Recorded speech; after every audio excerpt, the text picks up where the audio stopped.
बिस्मिल्लाहिर्रहमानिर्रहीम, अस्सलाम वालेकुम। कॉलम शामिल फारूकी के। आइए आज उनका एक कॉलम सुनते हैं।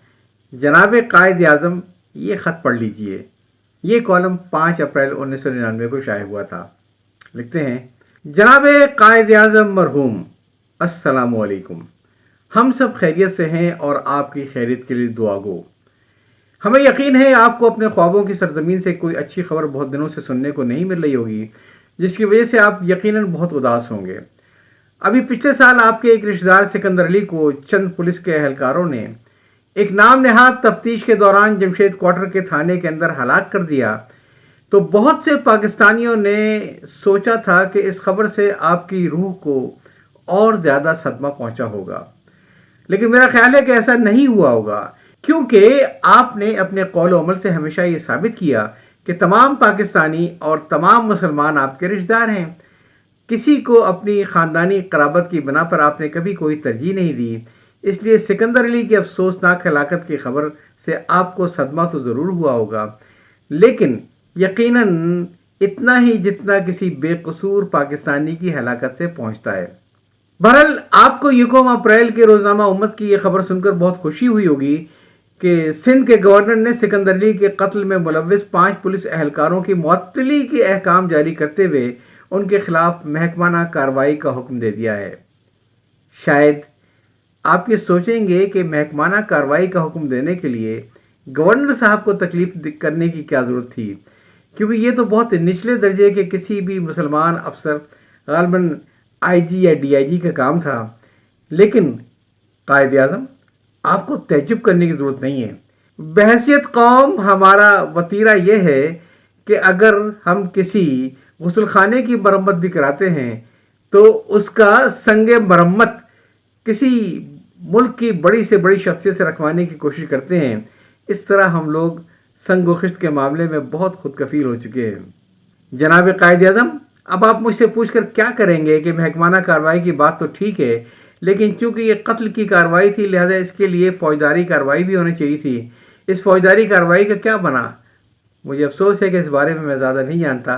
ताहम मुझे यकीन है कि अगर मुकदमात की तरतीब और तरजीह के बुनियादी पर चलते रहे तो इंशाअल्लाह सिकंदर के कत्ल की कार्रवाई 2010 में ख़त्म या कम से कम शुरू हो जाएगी। अभी तो हमें शहीद सलाहुद्दीन और शहीद हकीम सईद के मुकदमात को अपने मंतकी अंजाम तक पहुँचाना है, और ऐसे हज़ारों ही मुकदमात और भी पड़े हुए हैं। आपसे जब सिकंदर की मुलाकात हो तो उसे तसल्ली दे दीजिएगा। उस वक्त के आने से पहले जब लोग ये कहने लगे कि क्या किया मुल्क ने सिकंदर से, हम इस मुकदमे का सफाया कर देंगे और कोई देर लग रही होगी तो उसकी कब्र को असर नो पुख्ता करा देंगे, ताकि मुकदमे के फैसले के बाद सिकंदर अली की कब्र पर फातिहा पढ़ने के लिए आपके कुछ अज़ा जाएं तो ये कहकर वापस ना आए कि न है कब्र दारा न गोरे सिकंदर, मिटे नामियों के निशान कैसे कैसे। मोहतरम कायद आज़म, कल एक पुलिस वाले भाई से अचानक मेरी मुलाकात हो गई।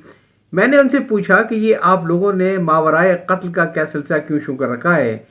उन्होंने कहा कि ये तरीका हम लोगों ने इसलिए वज़ा किया है कि पहले जुर्म, फिर FIR, फिर मुकदमा, फिर फैसला, फिर अपील दर अपील, ये सारा सिलसिला इस कदर तवील होता है कि मुजरिम को सज़ा होने में काफ़ी दिन लग जाते हैं।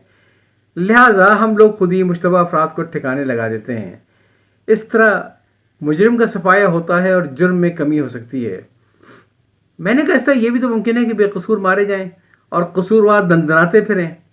उनका हाँ, ये मुमकिन है, लेकिन 99% बेकसूर मारे जाएं तो क्या हर्ज है? कम से कम एक कसूरवार को सज़ा हो जाएगी। और आपका ये अंदेशा भी गलत है कि इस तरह कसूरवार को सज़ा होती ही नहीं। ये सही है कि उसे फांसी या कैद की सज़ा नहीं होती है, लेकिन भारी भरकम जुर्मानों की सज़ा तो उसे हो जाती है, और यही बहुत है। मैंने पूछा कि जब वो गिरफ्तार ही नहीं होता तो उस पर जुर्माना कौन करता है? उन्होंने सीना ठोंक कर कहा, मैं और मेरे पेटी बंद दूसरे भाई, हम लोग न सिर्फ ये कि जुर्माना करते हैं बल्कि वसूल भी कर लेते हैं। मैंने कहा, इसका मतलब यह है कि असल कसूरवार को आप लोग जानते हैं। उन्होंने कहा, यह सरकारी राज है, इस पर बात नहीं कीजिए। मोहतरम कायद आज़म, मैंने मायूसी के लहजे में पुलिस वाले भाई से कहा, इसका मतलब यह है कि पाकिस्तान में जराइम की तादाद घटने के बजाय बढ़ती ही जाएगी। उन्होंने कहा, जब बुराई हद से बढ़ जाती है तो कुदरत खुद ही उसका इलाज कर देती है। मसलन آپ اسی اخبار میں یہ خبر پڑھ لیجئے کہ چاکیواڑہ میں منشیات فروشوں کے 2 گروہوں میں لڑائی ہو گئی۔ آپس کی فائرنگ کے نتیجے میں 3 افراد ہلاک ہو گئے، اور یہ تینوں افراد وہ تھے جو متعدد مقدمات میں پولیس کو مطلوب تھے۔ گویا ان کا معاملہ عدالت تک نہ جاتا تو ہم انہیں مار دیتے۔ چونکہ یہ ہم سے بھی بچ گئے تو آپس میں لڑ کے مر گئے، مرنا ان کا ٹھہر گیا تھا، ایسے مرے یا ویسے مرے، اور پبلک کا ہر حال میں بھلا ہوگا۔ میں نے کہا، پولیس والے بھائی، پھر عدالتوں وغیرہ کی کیا ضرورت ہے؟ آپ لوگ خود ہی سزا وغیرہ دے کر مقدمات کو نپٹا دیا کیجیے۔ انہوں نے کہا، عملاً ایسا ہی تو ہو رہا ہے، لیکن دنیا میں منہ بھی تو دکھانا ہے، لہٰذا عدالتیں وغیرہ بھی چلنے دیجیے۔ ہم تو اس بات کے منتظر ہیں کہ بڑے صاحب ہم لوگوں کی محنت اور انصاف پسندی کی تصدیق نامہ کب جاری کرتے ہیں، ہمیں تعریفی سند کب عطا کرتے ہیں۔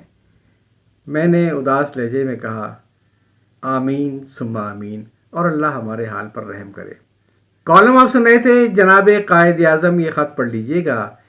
تحریر کیا تھا شام الحق فاروقی صاحب نے، اور یہ شائع ہوا تھا 5 اپریل 1999 کو۔ یاد چاہتا ہوں، اللہ حافظ۔